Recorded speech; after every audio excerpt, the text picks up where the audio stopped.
के दुष्टर के हे राजेंद्र, ये जो चैत्र मास के कृष्ण पक्ष की जो एकादशी है, इस एकादशी के विषय में एक बहुत ही सुंदर पाप को नष्ट करने वाला एक सुंदर इतिहास है।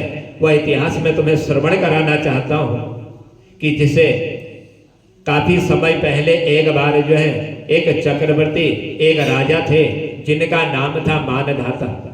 यह मानधाता राजा के पूछने पर एक महर्षि ऋषि जिनका नाम लोमस था, इन्होंने इनको बतलाया था उस व्रत के बारे में जो पाप नष्ट करने वाला है और मोक्ष को प्रदान करने वाला है। तो वही इतिहास वही कथा मैं आज आपको बतलाता हूँ। तब भगवान कहने लगे कि हे राजन, आप एकाग्रचित्त होकर के श्रवण कीजिए कि एक प्राचीन समय की बात है कि जो मानधाता जो राजा थे नरेश चक्रवर्ती, इन्होंने पूछा कि हे भगवान, मैंने इस संसार में लोगों की हित की कामना के लिए, उनकी इच्छा की पूर्ति करने के लिए मैं आपके मुखारबिंद से यह श्रवण करना चाहता हूँ कि ये जो चैत्र मास है, इस चैत्र मास के कृष्ण पक्ष की जो एकादशी होती है, उस एकादशी का नाम क्या है और उस एकादशी में किस भगवान की पूजा की जाती है और यह कैसे जो है मोक्ष को प्रदान करने वाली होती है। मैं आपके मुखारबिंद से इस एकादशी की विधि श्रवण करना चाहता हूँ और उसका जो फल प्राप्त होता है वह फल में जो है आपके ही मुखारबिंद से यह सब श्रवण करना चाहता हूँ। कैसे मनुष्य को जो है इस चैत्र मास के कृष्ण पक्ष की एकादशी करने से कौन सा फल जो है प्राप्त होता है। सो हे भगवान, आज आप मुझे यह सब कुछ बतलाने की कृपा कीजिए। जब राजा चक्रवर्ती ये पूछ रहे थे लोमस ऋषि से, तो कहा लोमस ने, क्योंकि ऋषि है, ज्ञानी है, तपस्वी है, कहने लगे कि हे राजन, आपने जो प्रश्न मुझसे पूछा हुआ कि चैत्र मास की एकादशी का, यह सब कुछ मैं तुम्हें बतलाऊंगा। आप एकाग्र चित्त होकर के श्रवण कीजिए, क्योंकि यह एकादशी जो है मनुष्य के अनजाने में किए हुए पापों को नष्ट करने वाली है। इसलिए हे राजन, एक प्राचीन समय की बात है कि एक बार अप्सराओं से सेवित एक चैत्र रथ नाम का एक वन था।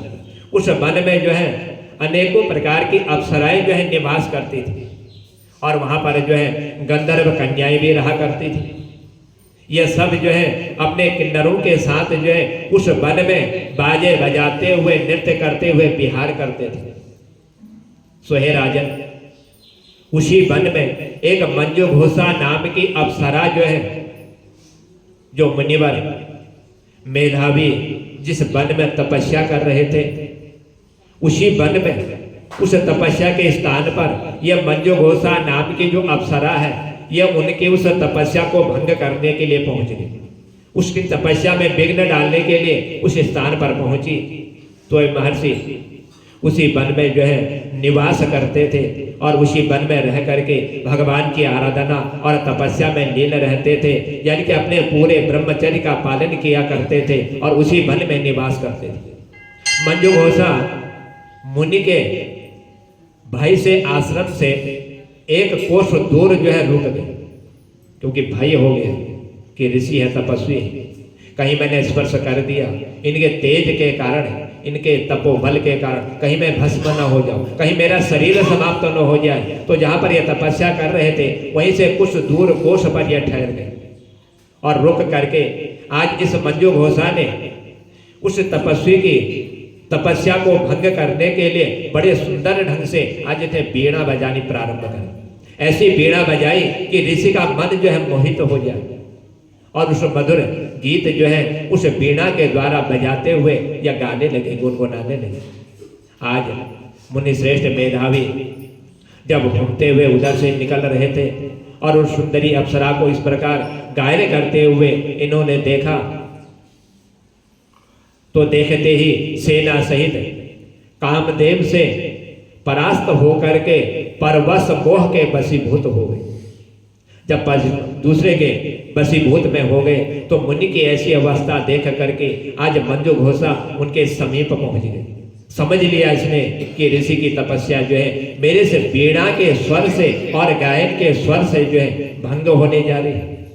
यदि अब मैं इनके समीप भी पहुंच जाऊं तो मुझे किसी प्रकार का कोई भय नहीं, अब मुझे यह किसी प्रकार से कोई दुख नहीं देगी। और बीड़ा को नीचे रख करके आज इस मंजू घोषा ने उन ऋषि का जो है आलिंगनबद्ध कर लिया और मेधावी भी उनके साथ जो है उसी वन में रमण करने लगे। जब ये दोनों उस वन में रमण कर रहे थे, कामवश रमण करते हुए आज जो है इनको इतना भी ज्ञान नहीं रहा कि कितनी रात व्यतीत हो गई, कितने दिन चले गए, या कुछ ज्ञान नहीं रहा। ना तो दिन का आभास हुआ और ना ही रात्रि का कोई आभास हुआ। इस प्रकार आज जो है वह मुनि जो तपस्वी थे, सदाचार जो पालन करते थे, सदाचार का, भगवान की जो भक्ति करते थे, तपस्या में लीन रहते थे, आज उसका भी कोई ज्ञान नहीं रहा। यह सब कुछ आज लोप हो गए और अप्सरा के साथ रमण करते हुए आज बहुत दिन व्यतीत हो गए। तो एक दिन जब उनको मालूम नहीं हुआ कि समय कितना व्यतीत हो गया, तो देवलोक में जाने के लिए जब यह मंदो घोषा जो अप्सरासी यह तैयार हुई, कहा कि हे मुनिवर, अब मुझे जो है अपने स्थान की ओर जाना चाहिए। मैं जहां से आई हुई हूं मुझे उसी स्थान की ओर अब जाना है। जो ही उसने आज मुनि से जाने के लिए आज्ञा ली, जाते समय उसने मुनि श्रेष्ठ मेधावी से कहा कि हे ब्राह्मण, आप तपस्वी हैं, आप तप कर से भगवान की भक्ति करते हैं, अब मुझे अपने देश जाने की आज्ञा दीजिए। अब मुझे जाना है क्योंकि बहुत समय हो गया मुझे यहाँ पर रहते हुए, अब मुझे आप आज्ञा दीजिए। जो ही इस अप्सरा ने आज मेधावी ऋषि से आज्ञा मांगी जाने के लिए, मेधावी ऋषि बोले कि हे देवी, जब तक सवेरे की संध्या ना हो जाए तब तक मेरे ही पास तुम ठहरो, क्योंकि अभी जो है यह रात्रि का समय है, अभी उजाला नहीं हुआ है। जब प्रातः काल का समय हो गया, सूर्य की किरणें निकलेंगे, तब तुम अपने स्थान की ओर चले जाना, तुम देवलोक की ओर चले जाना। अप्सरा ने कहा, हे विप्रव, हे तपस्वी, कि अब तक न जाने हम दोनों के बीच में कितनी संध्या, कितने प्रातः काल हो चुके हैं, कितने सूर्योदय हो चुके हैं, इसका हमें कुछ भी ज्ञान नहीं है। आप थोड़ा सा विचार कीजिए, क्योंकि आप तपस्वी हैं, तपस्या करते हैं, और उस तपस्या के द्वारा विचार तो कीजिए कि कितनी रात और कितने दिन व्यतीत हो गए, और आप कह रहे हैं कि जब तक सवेरे की संध्या ना हो जाए, सूर्य उदय ना हो, तब तक आप यहीं ठहरो। थोड़ा सा विचार कीजिए। आज उस मंजू घोषा के इतना कहने पर लोमस ऋषि ने विचार किया। अप्सरा की बात सुन करके आज मेधावी के नेत्र जो है बड़े आश्चर्यचकित हो गए। उस समय उन्होंने बीते हुए समय का जब हिसाब लगाया तो मालूम हुआ कि उनके साथ जो है उस वन में इस मंजू घोषा के साथ रहते हुए 57 वर्ष जो है व्यतीत हो गए। 57 वर्ष व्यतीत होने पर और वही कह रहे कि प्रातः काल का समय होगा तब तुम अपने स्थान की ओर चले जाना। जब ध्यान लगाया, इतना समय व्यतीत हो गया और उसे अपनी तपस्या का विनाश करना जान करके कि इसने जो मेरी तपस्या में विघ्न किया हुआ, मैं तो तपस्या कर रहा था और इसने विघ्न बाधा डाली हुई है, जान करके मुनि को आज जो उस बड़ा क्रोध आया, बड़े क्रोधित हो गए, क्योंकि तपस्या भंग हो चुकी थी।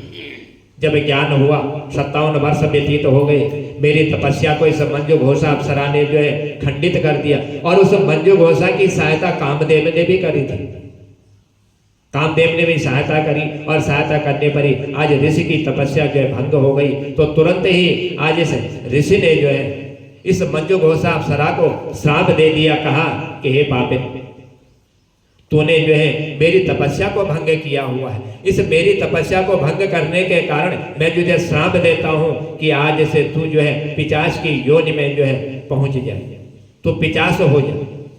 जो ही मुनि ने सांप से दग्ध होकर के आज इसको इस प्रकार सांप दिया कि तो पिशाच हो जा, तो बड़ी विलाप करने लगी, बड़ी आश्चर्यचकित हो गई, रोने लग गई और रोते हुए आज इसने ऋषि के चरणों में सर रखा, नतमस्तक होकर के बोली कि हे विप्रवर, कि हे ऋषिवर, आप तो बड़े तपस्वी और आप जो है एक ब्राह्मण होने के कारण ऐसे श्राप क्यों दे आपने दिया हुआ। आप तो अच्छे वचन और मनुष्य का कल्याण करने के वचन आपने देने चाहिए, लेकिन आपने मुझे श्राप दे दिया। तब कहने लगे कि आपने मेरी तपस्या में जो है विघ्न डाली थी। मैं तो तपस्या कर रहा था, उस तपस्या को खंडित करने के लिए तूने जो है कामदेव का सहारा ले करके मुझे जो है उस तपस्या से वंचित कर दिया। मेरे सांप का उद्धार कीजिए, आपने जो मुझे श्राप दिया हुआ है। तब वह कहने लगे कि 7 वाक्य बोलने या 7 पद जो है साथ साथ चलने तक मात्र जो है जो सत्पुरुष होते हैं, यदि उनके साथ सत्संगत कर ली जाए, उनसे मैत्री हो जाती है, तो उनके साथ उसी प्रकार से उन मनुष्यों के जो पाप नष्ट हो जाते हैं। जो जिसके साथ जैसे मैत्री करता है, जैसा व्यवहार करता है, वैसे उनके पाप जो है दूर हो जाते हैं।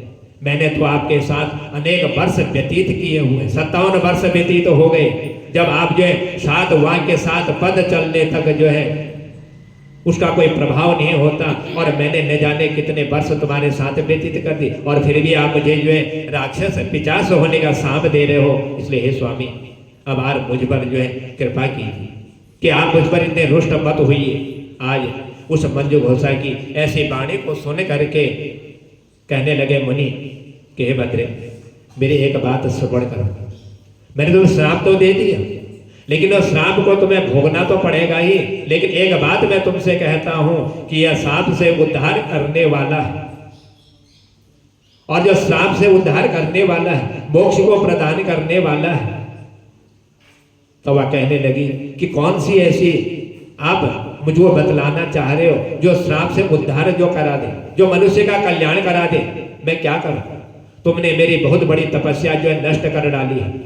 मैं जो है भगवान की भक्ति कर रहा था, और उस भक्ति में तुमने जो है कामदेव का सहारा लेकर के आज उसको खंडित कर दिया। इसीलिए अब ये जो चैत्र मास आएगा, इस चैत्र मास के कृष्ण पक्ष की जो एकादशी आएगी, उस एकादशी का जो नाम है वह पाप मोचनी नाम की एकादशी है। यानी कि पापों को हरने वाली, पापों को दूर करने वाली है एकादशी है। यह सब पापों को जो है एक क्षण भर में जो है भस्म कर देती है। इसलिए हे सुंदरी, तुम जो है उसी चैत्र मास के कृष्ण पक्ष की पाप मोचनी एकादशी का तुम व्रत करो, उसका अनुष्ठान करो, और उसी के कारण जो है जो मैंने तुम्हें श्राप दिया हुआ है, तुम पिशाच हो जाओ। इसी पिशाच योनि से यह मुक्त कराने वाला यह एकादशी व्रत है। यदि तुमने श्रद्धा भक्ति युक्त हो करके इस पाप मोचनी एकादशी का यदि तुमने व्रत कर लिया, रात्रि को जागरण कर लिया, भगवान कि तुमने पूजा कर ली, तो तुम्हारा जो यह श्राप है, यह श्राप तुम्हारा दूर हो जाएगा। आज ऐसा कह करके मेधावी अपने पिता मुनिवर च्यवन के आश्रम पर पहुंच गए, और उन्हें आया देख करके आज च्यवन ने पूछा कि हे पुत्र, तुमने यह क्या किया? क्योंकि समझ गए कि आज इन्होंने जो है उस मंजू घोषा को जो है श्राप दिया हुआ, और कहा कि हे पुत्र, यह तुमने क्या कर डाला? तुमने तो अपने पुण्य का नाश कर दिया। क्योंकि यदि कोई तपस्या करता है, उस तपस्या में यदि कोई विघ्न बाधा उत्पन्न हो जाए, और उस विघ्न बाधा के द्वारा यदि कोई वचन यदि मुंह से निकल जाए, तो वह जो है पुण्य का नाश कर डालता। तुमने जितने भी ये पुण्य किए हुए थे, आज तुम्हारे ये सारे पुण्य जो है नष्ट हो चुके। आज मेधावी कहने लगे अपने पिता से, जब ऐसी बात उन्होंने सुनी, कहा कि पिताश्री, मैंने अप्सरा के साथ रमण करने का जो पातक किया, जो पाप किया हुआ है, और यह भी मुझे मालूम नहीं था। ये हुआ तो अनजाने में, क्योंकि मैं तो तपस्या कर रहा था। वो अप्सरा आई गायन करते हुए, बीड़ा बजाते हुए, और न जाने कैसे उसने मेरी बुद्धि को भ्रमित कर दिया, और मैंने पाप कर्म कर डाला। कोई ऐसा प्रायश्चित आप मुझे बतला दीजिए जिससे जो है मेरे इस पाप का जो है नाश हो जाए, मेरा यह पाप जो है नष्ट हो जाए। आज च्यवन ऋषि अपने पुत्र से कहते हैं कि हे पुत्र, हे बेटा, मैं तुम्हें इस पाप से निवृत्ति का एक उपाय बतलाता हूँ, और यदि तुमने श्रद्धा भक्ति युक्त होकर के उस उपाय को यदि कर लिया, तो तुम्हारे ये जो पाप है, तपस्या में जो विघ्न पड़ा हुआ है, जो तुमने पाप कर्म किया हुआ है, और अपनी वाणी से तुमने जो है पिशाच होने का श्राप उसको दे डाला, उससे तुमको मुक्ति प्राप्त हो जाएगी। ये चैत्र मास जो आने वाला है, इसकी जो एकादशी आएगी कृष्ण पक्ष की, ये पाप मोचनी एकादशी है। और इस एकादशी का तुम व्रत करो, और इसका व्रत करने से जो तुम्हारी पाप राशि तुम्हारे अंदर विराजमान हो चुकी है, जो तुमने पाप कर डाला है, उस पाप का यह जो है विनाश कर दे, उस पाप को ये जो है नष्ट कर दे। आज पिता के ऐसे वचन सुन करके मेधावी ने उस पाप मोचनी एकादशी का अनुष्ठान जो है प्रारंभ कर दिया।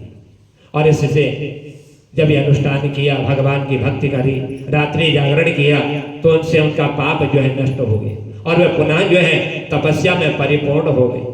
तो इसी प्रकार मंजू घोषा भी इस व्रत के उत्तम पालन करने से उसका भी जो है, जो 85 योनि में जाने का सांप दिया हुआ था ऋषि ने, उस सांप से उनको भी जो है मुक्ति प्राप्त हो गई। इसलिए पाप मोचनी जो एकादशी है, इसका व्रत करने के कारण वह 85 योनि से मुक्त हुई और दिव्य रूप धारण करते हुए आज वह श्रेष्ठ अप्सरा के रूप में विराजमान होकर के स्वर्ग में जो है प्रतिष्ठित हो गई। सो हे राजन, ये जो चैत्र मास के कृष्ण पक्ष की पाप मोचनी नाम की जो एकादशी है, जो श्रेष्ठ मनुष्य इस पाप मोचनी एकादशी का व्रत करते हैं, उन मनुष्यों के जन्म जन्मांतर के समस्त पाप जो है नष्ट हो जाते हैं। इस पाप मोचनी एकादशी की कथा को पढ़ने से और श्रवण करने से मनुष्य को जो है सहस्र हजार गोदान का फल जो है प्राप्त हो जाता है।